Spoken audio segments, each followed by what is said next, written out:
second edition of All Killa, No Filla podcast with me, Rachel Fairburn, and Kiri, Pritchard, McLean. Just before we start, this is obviously our second edition, but we like to let you know we're not making fun of any people who've been affected by serial killers. We're not taking the piss out of any victims or anyone who's had their lives ruined by them. We're just very interested in the psychology behind these mental people. And as long as we're talking about these people on a podcast, we're not writing to them in prison. So, episode 2 of All Killa, No Filla, we decided to do, because we did Jack the Ripper on our first edition, please do listen. But that's just to get him out of the way, because we don't actually like Jack the Ripper, so we decided to go for one that we really liked, which is... BTK. BTK. Or you may know him as Denis Rader. Denis Rader, yeah. That's his real name. And BTK stands for Bind, Torture, Kill.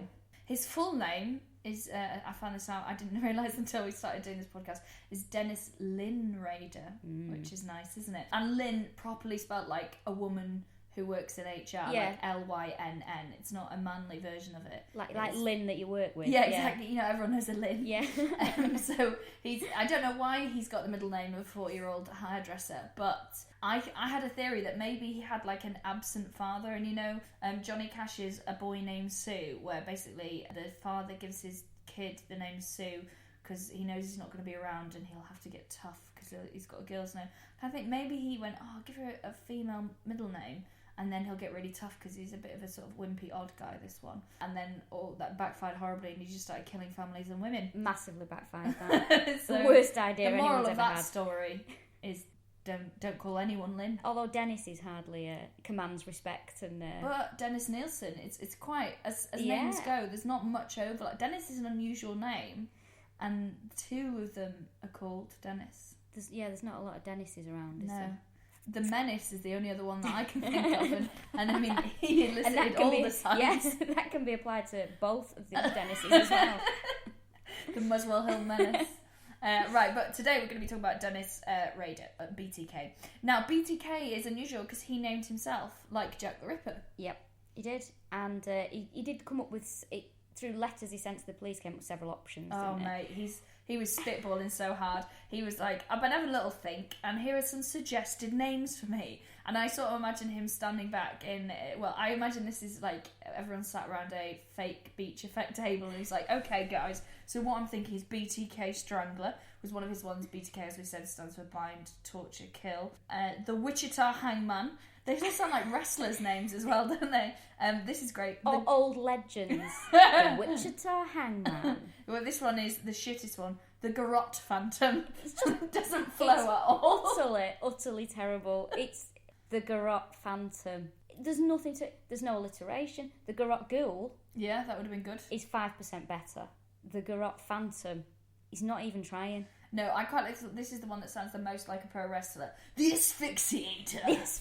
Dennis, mate. Oh, he's embarrassing. He is embarrassing. We'll talk about this later, but he's the most embarrassing, like, cringy serial killer. Also, BTK isn't accurate because, I mean, so it stands for bind. He used to tie them up and he used to strangle them, and usually with rope. One he stabbed. Torture. He didn't torture them. No, he didn't. And not that we're moaning and going, no, he didn't even pull a fingernail out. I think this is great that he didn't torture them. Again, it's not an accurate thing. Everything he did surrounding the killings was a bit pathetic. Yeah. Like, BTK, bind, torture, kill. Maybe bind, really upset and annoy, kill. Yeah. He didn't torture. Because he basically put them into tied them up into sort of bondage position. Yeah. So it's like, bind, mildly inconvenience, kill. Yeah. And they were dead when he did that anyway, because he used to strangle them first and then fuck around. Yeah, exactly. BTK doesn't sound like it sounds to me like a delicious limited edition burger. Have you still got BTKs? And do you get the mozzarella bites with those? He is the most delicious sounding of all the serial killers. I am actually frightened of BTK. He's the one serial killer I read about and I do get the creeps with, without a doubt. But I was actually explaining, I was talking about the podcast to somebody before, and he said, which serial killer are you doing this week? And I said, BTK. And he said, what does that stand for? I said, bind, torture, kill. And the person I was speaking to said, blind, torture, kill. Which they made the killings worse than they actually were, even though they were horrific. Blind, torture, kill. That sounds awful, doesn't it? Oh, it is sort of 50% worse than bind, torture, kill, isn't it? Yeah, just that extra L in there. He's a weird one for me because with most of the other serial killers, you kind of, when you read about their background, you don't go, oh, well, of course. But you go, right, okay, I can see how some of this started. I always think there's sort of a couple of ingredients for a serial killer. Frontal lobe damage seems to be an overriding one. An abusive childhood. Usually they've got like a really religious parent or an alcoholic or abusive or all of those things parent that sort of means that they've got a very peculiar upbringing.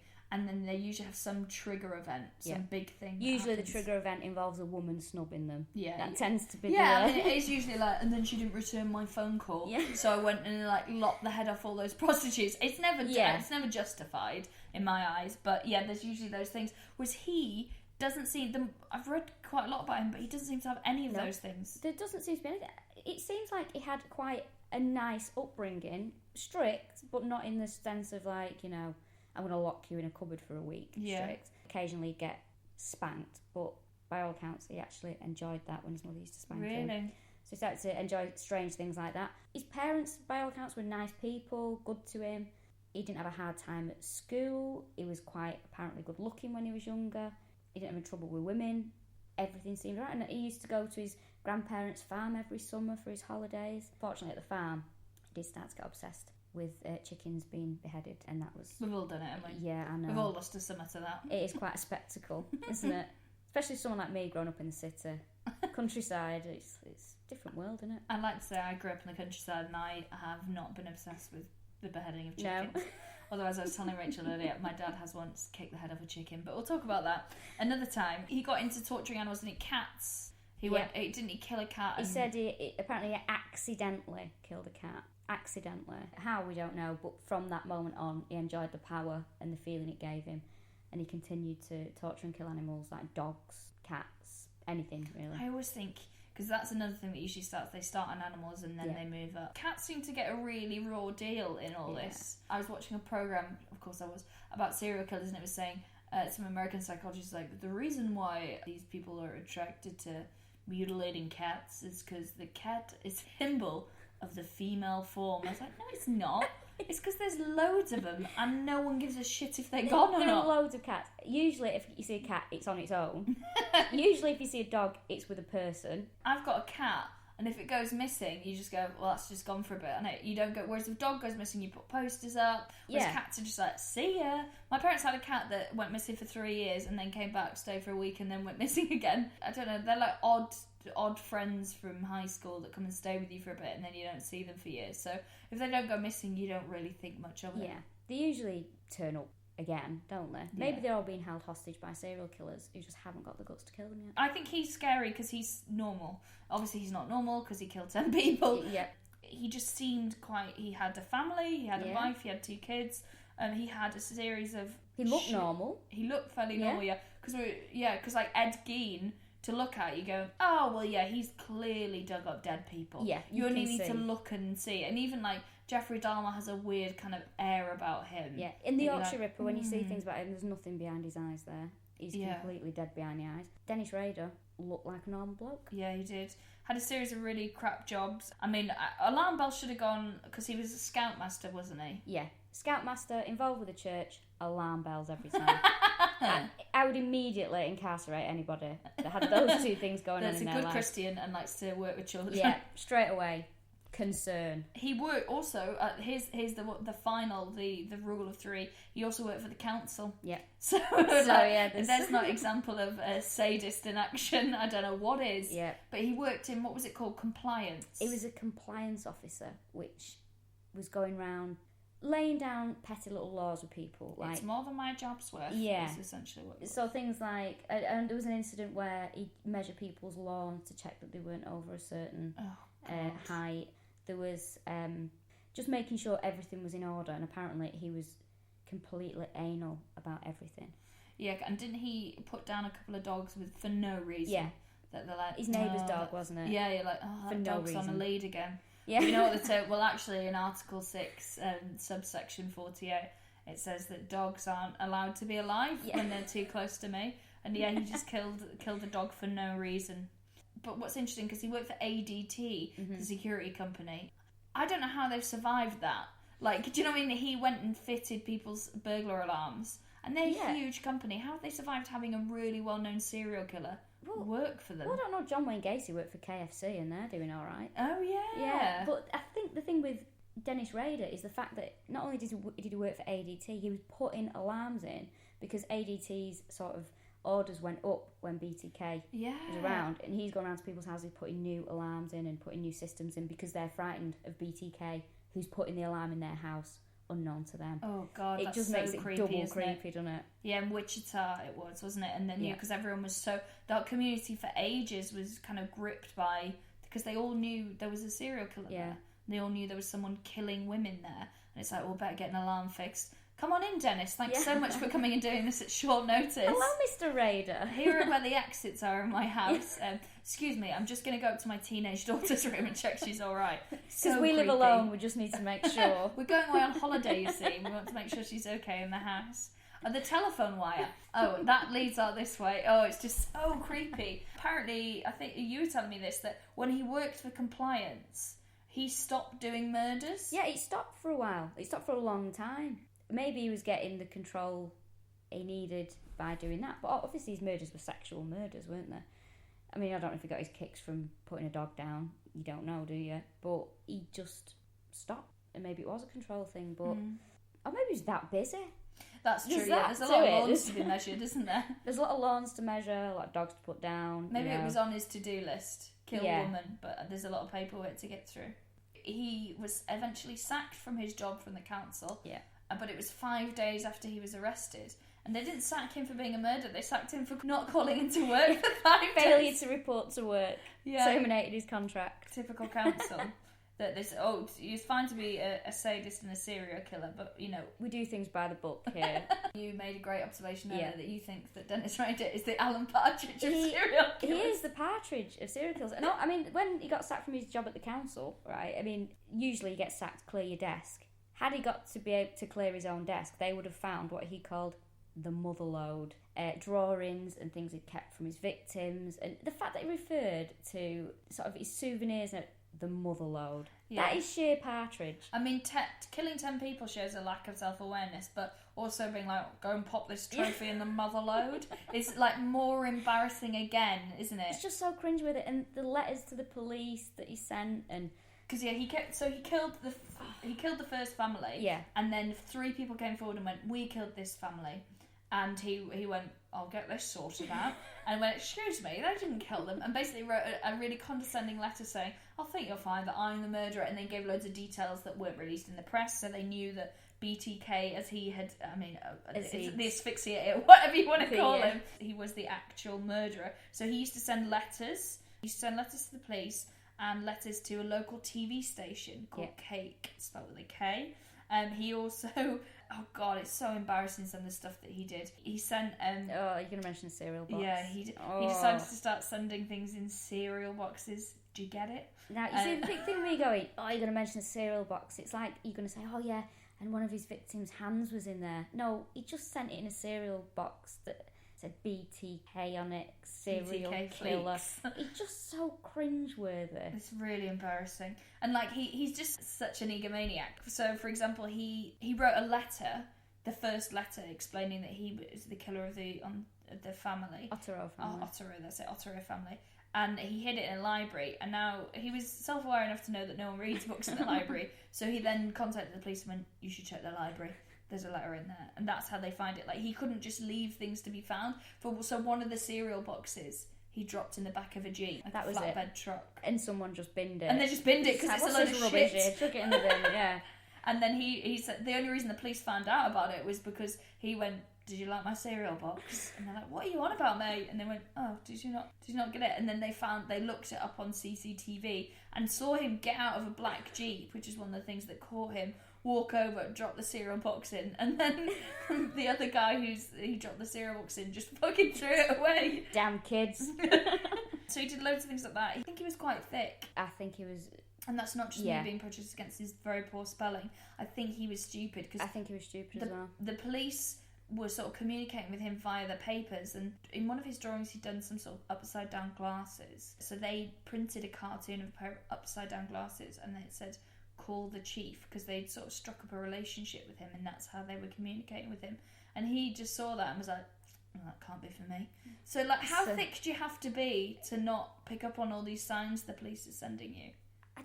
A lot of the things he did, I mean, sort of the letters and stuff, he had no sort of grasp of grammar, or there was nothing in the letters that wasn't cringeworthy, that wasn't badly put across. And he was intelligent enough to hold down a job and fool everybody for years. In the council, though. Well, yeah, that's true.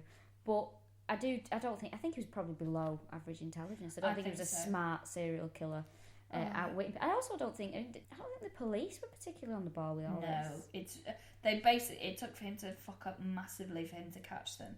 And bearing in mind he was jizzing in crime scenes. Yeah. And they were still like... Yeah. And the fact of, many years later when they did like a swab test on most of the men in the area, they didn't go far north enough he was out of the catchment area. So it's like constant mistakes. Yeah. But all these serial killers, you see that, the police, it's just like fuck up after fuck up after fuck up. He's so embarrassing. So one of the things he did was he sent to the TV station a little BTK story, and that was a story about him, including fake IDs and little cartoons, and also crosswords, little word searches. That's what you buy someone to go on a long haul flight for. That's not what you write about yourself. No, like a little word. I wonder what the words to look for were. Oh, I don't know. I'll bet 50 quid they were all about him. Oh, yeah, I'd say but so. It wasn't like the Christmas special. The BTK story, there were loads of clues about him and his life in there, but obviously it fitted so many people that they couldn't, because they knew from his semen, because it was before like advanced DNA testing, that he was an O-type blood group, but there's 40% of the population. So, but the more it goes on, the more like we knew he was this type of, and we knew he was a secretor. And all this kind of... So they did know, and it's like... And we knew he drove a black Jeep, and it's like... Well, surely, when you whittle all that down... When you've got all those things... Yeah, that there can't be too many people. I mean, the black Jeep is a big thing that you think... All right, yeah, a lot of people have them, but let's find out who has them, and we'll take it from there. Yeah. There was just... Didn't really seem to do much. No. There was one chief of police who was very good, though, apparently, but he came on board later. He also just said embarrassing things. Like one of these letters, he said he signed off with the sexual thrills my bill. It's cringy, innit? Dennis. And he signed off one of them with from the BTK killer, and then put on the envelope return post to what was it? Bill Thomas Killman. Get it? Killman. And you're like, oh, stop it, Dennis. You're making me cringe. You obviously know. I mean, I think he was at home writing these letters thinking, oh my God, I'm just so clever. I'm such a genius. I'm such an evil genius. And these are amazing things, and nobody's ever going to solve these. He obviously thought he was amazing, didn't he? I think he's a classic narcissist in the way he behaves, and that he's got this kind of God complex, and he thinks he's really smart, and everyone else is very stupid, and also that he'll never get caught, even though he made loads of mistakes along the way. And the police similarly made loads of mistakes, but he's quite lazy in what he does, because he wrote a poem about one of the victims called Nancy. I think it was his third victim. And it was called Oh Nancy. And he basically just... He's plagiarised from an old American poem. He just changed the words. I know, he's like the laziest kind of musical comic, just changing the words to songs and getting. I bet you got an applause break from the police at the end of that. Like, there's no work gone into that. I wonder when his next killing is. I'd like to hear another poem. It's Sandra's birthday, kill her. Yeah. He's a peculiar one for me in his victims, because he started off with a spree. So he killed a family. He killed a family of 6, but he killed 4 of them.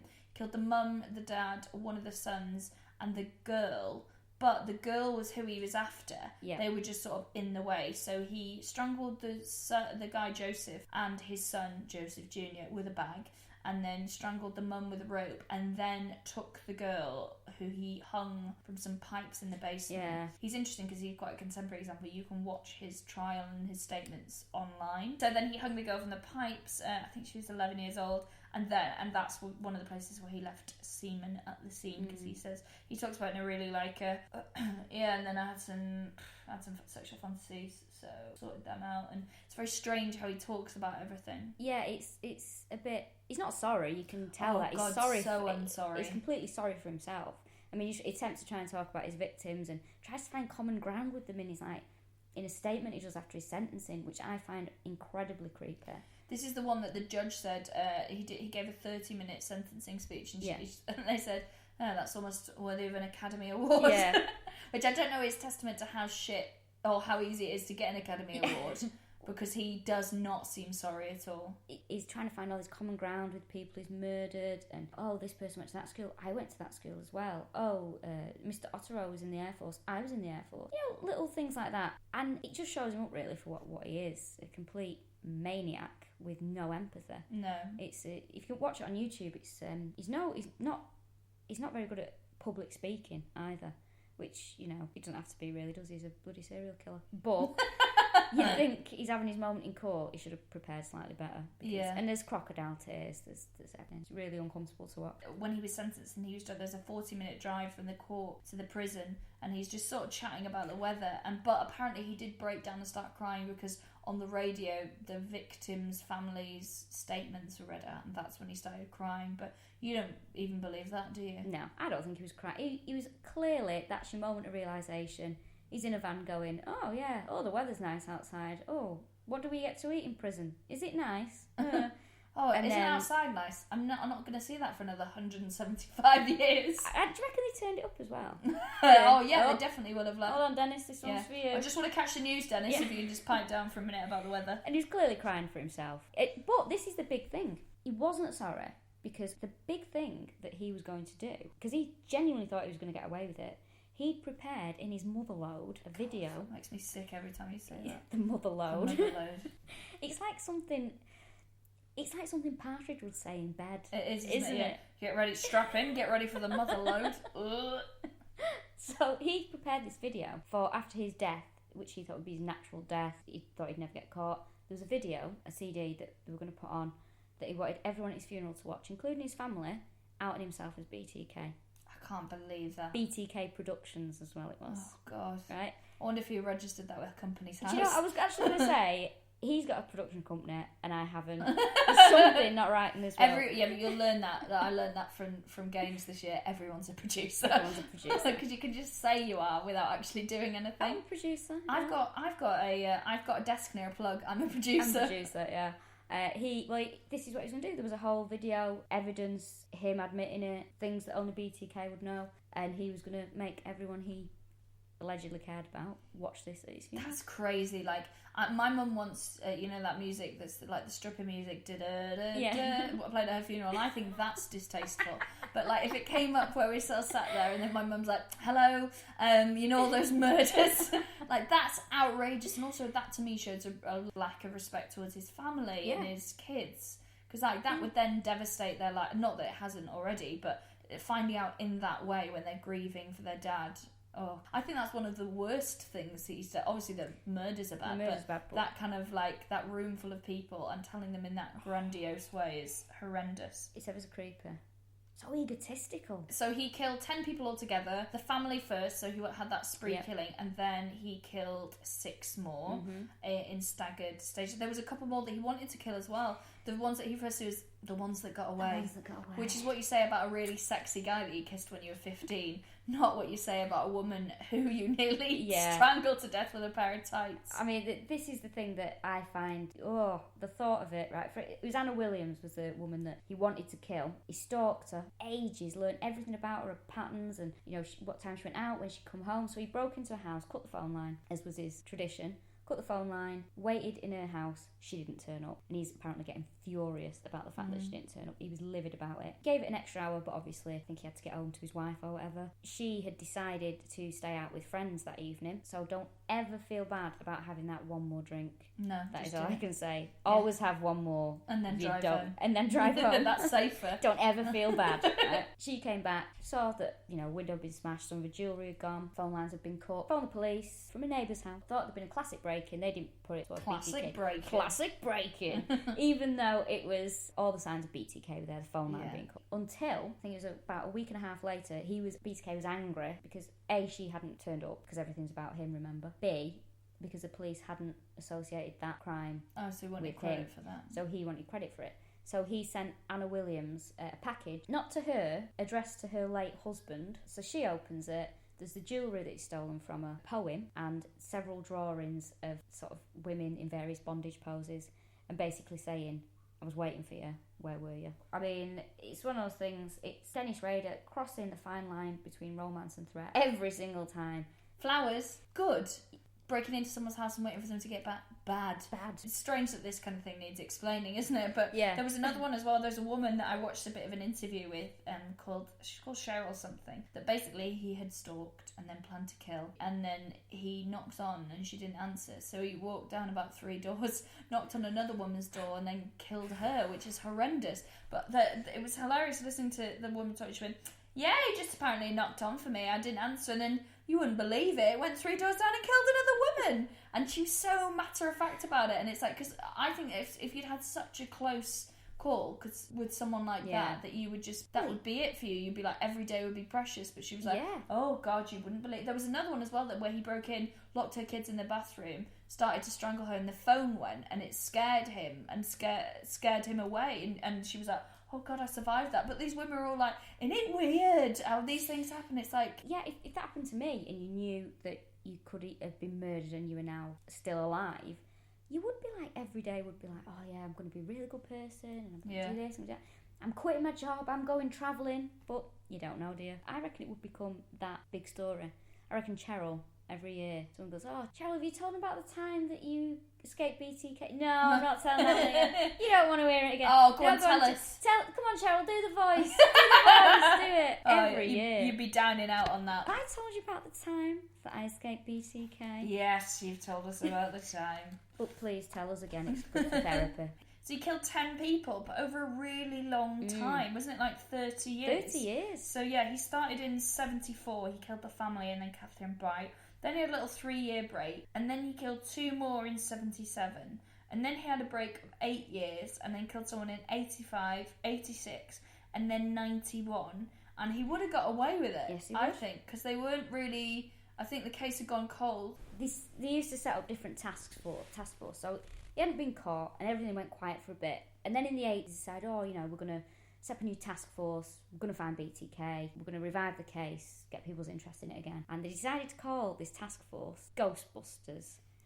After the popular film at the time, right? I'm sorry, you can't call it Ghostbusters. There's only 2 ways that I think that was named. The first way is like if somebody in the police force had been to see Ghostbusters the night before, really enjoyed it and said, please, can we call it Ghostbusters? Can we get a poll for it? Yeah, please.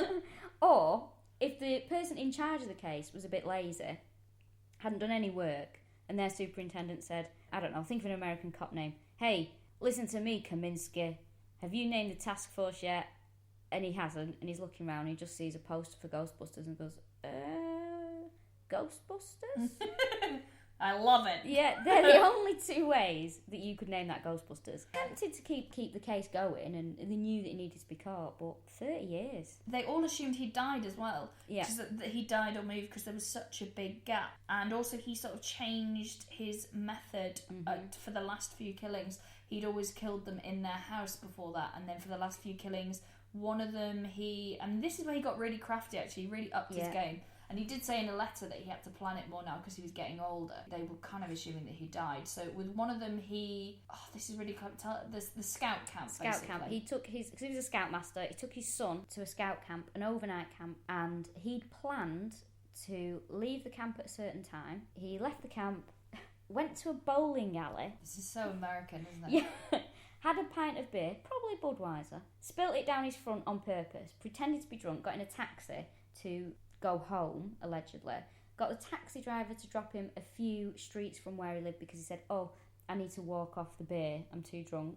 Taxi driver lets him out. Then he goes and murders a woman who lived about a street away from him. Yeah, very close. Yeah, murders the woman. This is the first time he moved a body from the house. Took her body to the church where he was sort of quite high up and quite involved. Took pictures of the victim in various poses, then dumped the victim and made it back to camp in his scout gear for 7:30 in the morning. I mean, that kind of work ethic is unusual in the council, but that's dedication, isn't it? And the thing is, he planned to do it because he was like, well, I have an alibi, and also they would never think that the murderer was so close to the scout camp. I just think that is one of the few really intelligent things that he did. And there was another one that he killed and dumped the body outside, so they weren't sure if it was him or not, because although it was the BTK strangler, the woman had been strangled to death, she was dumped somewhere, whereas he had typically just left them in the house, so they weren't ever sure if it was him or not, so it sort of went cold. And then, in 2004, he read an article in a newspaper that was written about BTK, how he'd never been found, and how someone was writing, wasn't it a profile of him? Yeah, I think it was like, it'd been 30 years since he'd started killing, and they just sort of, said that obviously he'd never been caught, and they interviewed somebody who was writing a book about who they thought BTK was, and this person was saying about the possibilities, maybe he's in prison, maybe he's already dead, all these different things. And of course, Denis Rader, being as arrogant as he was like, I don't think so. I want to write my own book about me. Brilliant. So he got in touch with it, then he starts writing the letters again. He's such a comedian, isn't he? Googles himself, works shit jobs. Yeah.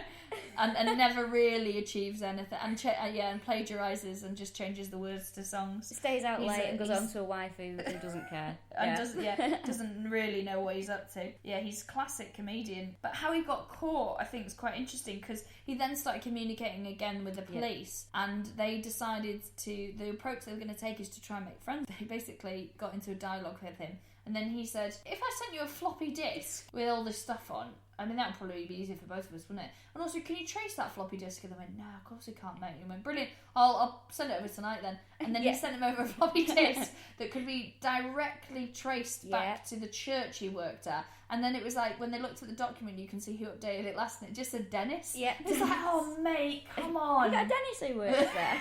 I know, but they went on the internet, which was still quite, I mean, in its early days. Yeah, and they just went on, like, the people that worked at the church, and like at the top of the list was Denis Rader. Then they drove past his house, saw he had a black Jeep, which they know from the misplaced cereal packet was his. But then again, it was all circumstantial evidence, and it was quite interesting how he actually got caught was through DNA. In quite a different way. Police obtained a warrant to access his daughter's smear test. Proves the point, ladies, you should never put it off for many reasons. It's very important you get your smear done. I think they should run that on the new advertising campaign. Is your vagina hiding a killer? Come get a smear test so we can find out. This is the thing about him, is that all the others are weird. They're like, weird guys that live on their own that then happen to kill someone, or, peculiar guys have a weird relationship with their mum. This guy had a wife and 2 kids and was a bit of a pillar of the community. Yeah, he was well respected. People liked him. How did they not know? How did they not know? Because he hid stuff in his house as well. Yeah, he had hiding holes around his house with his drawings that he did and various other things. His wife never picked up on these things. There was one occasion where his wife did say something, which was obviously shown on the newsletters and sort of the communication with the police. His wife was actually getting quite frightened of BTK. Dennis wasn't worried. He left a note or something on the kitchen table, and she picked it up and she said, "Oh, do you know, you spelled just like BTK." Apparently Dennis said nothing. That's so creepy, isn't it? I mean, you must think at that point, ooh, could it be him? It's one thing having handwriting similar to somebody, because you tend to have the same handwriting as everyone in your year at school, don't you? It's a similar thing, but to spell the same as somebody, because his spelling was appalling. Or maybe it was just one of those things in an argument, oh, you spell like BTK. I just don't know how, because he killed 10 people. I know he spaced it out, but with some of them it was all in this. When someone kills a family, how do you not, if my partner killed someone, I'd be like, I wash all his clothes for a start. So I'd be like, what's this on your clothes? Do you know what I mean? I would pick up on it straight away. Or if he's not out at a gig, he's sat on his computer. So I would be, oh, there we go. Maybe can you trace this floppy disk? I would know. I'd be like, what have you been up to? Because he's not hard working. I mean, he put it this way: he wouldn't lie about a scout camp and then work all through the night and then go back to it 7:30. He's not got the work ethic for it. My other half. I just don't understand how you can not pick up on all this stuff. I don't know. Having said that, I'm a bit like that. I'm quite oblivious to most things, and I can be quite gullible at times. I sometimes, if I trust somebody, I will just accept something. So, I mean, for example, a friend of mine, a very good friend, my friend Phil, one of my best friends, once told me that Asda replaced one of their petrol pumps and was now making it a milk pump, and you just brought your old milk carton and got milk from that, and I believed him because I trust him. I said, really? And he said, no. I believed him. So, I mean, I'm by no means stupid, but occasionally... You are the perfect serial killer's wife. Yeah, I am. If I trust somebody, I'll just be like, all right, okay, fine. How did you meet? Well, we're both interested in the same field of work, and she doesn't ask very many questions. Well, there you go. You heard it here first. So he was sentenced in 2005. By the way, we're not saying that his wife did know. No, not at all. The fascinating thing about him is that she clearly didn't know. The poor woman had no idea, and she was granted which is unusual in the Bible Belt as well, an immediate divorce on the grounds of the protection of her mental health. She even said, I mean, it doesn't really need to be said that she would never have brought her kids up if she knew with him, if she knew that he was obviously up to all these murders. So it's incredibly sad. It is very sad. And it's good that he did get caught and he didn't get to do that bloody video at the end of his funeral. At least it saved him that. So he was sentenced in 2005 after being caught with a floppy disk and vagina combo, the old one too. So he was given 10 murder life sentences. He tried to claim that he'd killed more, which is classic Billy Big Balls. It is, isn't it? Gets in a fight. How many of them were there? Oh, mate, there was like 12, and like one of them was really big. I think 2 of them were black. I don't know if that makes a difference, but he's such a sort of like a pub fighter talking up. But no, he actually killed 10 people. So he's sentenced to 175 years without parole. So I think he is meant to get out in like 2008. Well, people are living longer now. They are, yeah. And also, I mean, he must have quite a good lifestyle. He's in solitary, isn't he, for 23 hours a day? Yeah, for his own safety. Because they think that they would off him. Gets exercise for 1 hour a day in the yard, which I have to admit is more exercise than I do. So Denis Rader's probably more active than I am. His wife has passed away now. His daughter has written to him but has never met him, so they are still in kind of contact, but she has kept quiet about it for sort of nearly 10 years, 9 years. But this year she's come out and given a statement, but it's because Stephen King has written a collection of short stories, and one of them is inspired by the BTK murders, and it's basically about what we were talking about, really, about how you can be married to someone and not know that they're killing people. And she just sort of came out and went, oh mate, can you not do this?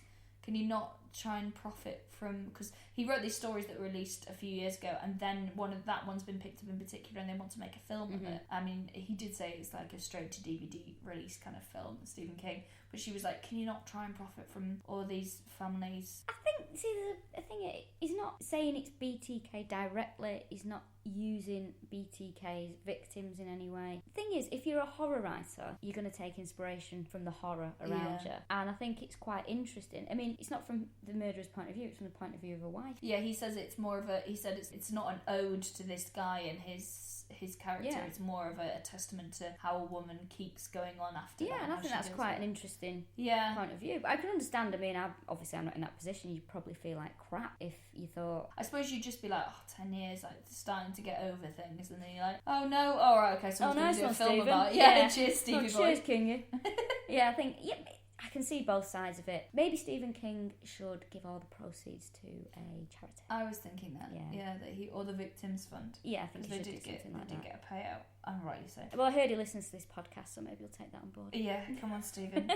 Also, why is it a giant spider at the end of it that gets killed with a pair of earrings? So much better when it's just like that's so like I woke up and it was all a dream. But we're not going to get into the spider being killed by a pair of earrings right now. BTK's working on his own book. Apparently so. Aren't they all? He's the Jeffrey Archer of the serial killers. Apparently he's working with a female psychologist who's visiting him in prison. She's working on a book. It's going to be about him with his input inside the mind of a serial killer. So it's going to be very useful to people studying the psychology of serial killings. No, she's just going to make a mint. Yeah, she's going to make a mint. Happen. I don't think he should be allowed to collaborate on it. I think... Well, he won't. He's not allowed to.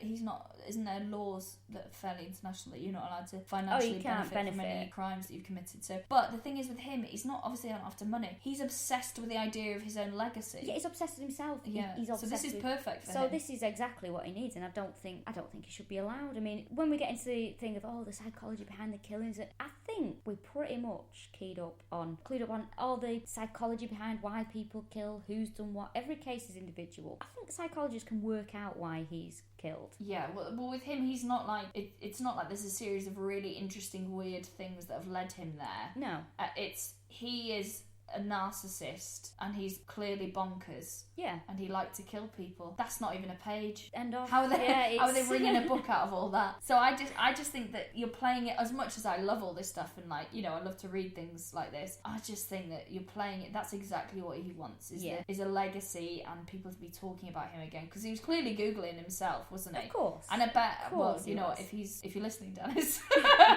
Well, he has been given. The victims were angry because he's been given privileges. He's been given access to television TV and magazines he can order. So I don't know if podcasts are on the list. I don't know, maybe. But, I say you are a serial killer in prison. would you be allowed to listen to a podcast about yourself? Would you be allowed to watch a documentary about yourself? I tell you what, I bet if he is in prison, that would be the top of his list. Oh. He'd be like, I want to watch this. What can I get? Anything about me? It would be, of course he would. And he'd probably send them a really long, badly spelt letter telling them all the inaccuracies. I don't know if he would be able to listen, but it would certainly be on his list of things to do, I imagine, from everything I picked up from him. I reckon so. There was an interesting... I was listening to a woman talk who was from his church who said, it's so weird that it's him because he's the kind of person that if you had to walk down a dark alleyway, you'd be like, oh, Dennis, will you come with me? Oh, God. Yeah. Well, it wasn't dark alleyways, it was in your own house Ooh. with a cut phone line. And that is what makes it so I find awful. him really scary as well. It's coming home to an empty house and thinking, oh God, there could be a big Christian hiding in the living room. A big Christian scout leader hiding under my bed. Yeah, that's BTK, and a pillar of the community. Yeah. I think next time we're going to be talking about another pillar of the community, aren't we? We're going to be talking about John Wayne Gacy, the clown-faced killer. The killer clown. The killer clown, yeah. So that's how you might know him. He's the guy who used to dress up as Pogo the clown. Yeah. So we'll be chatting about him. He's a really good one, isn't he? Yeah, he is. We'll be talking about that. So this is the All Killer No Filler podcast with Fairburn and Pritchard McLean. Thanks very much for listening. Thank you.